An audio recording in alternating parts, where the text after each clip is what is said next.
आज हासथस काली रोवथस का जानस का होही। सुख तु दुखे ये खेल निराला, कैसने दिन फिर जाही।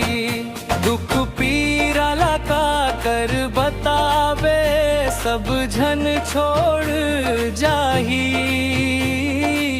राम नाम के संगी सहारा, संग तोर रही जाही।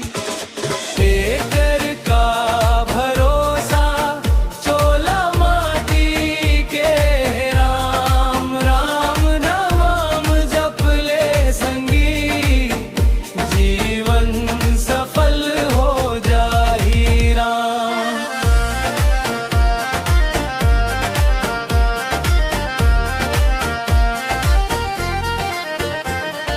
राम के महिमा पार है संगी, पार न कोनो पाही। जिन सुमरे श्री राम के नाम ला, भव सागर तर जाही।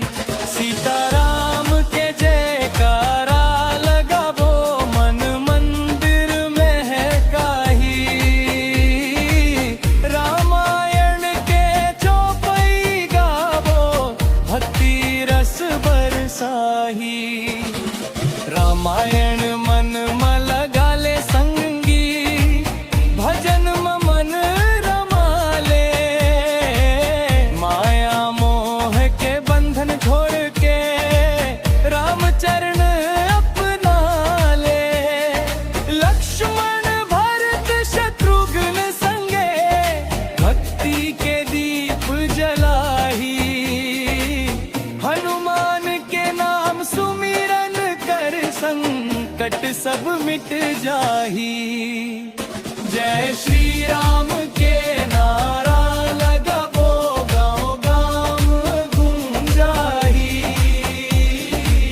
भक्ति गीत गा के संगी, जीवन सफल हो गनाही।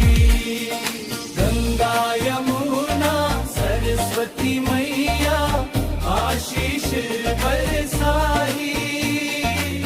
राम नाम के अमृत पी के, मनवा हर्षाही। जय श्री राम, जय श्री राम, जय श्री राम, जय श्री राम। मनचंद्र की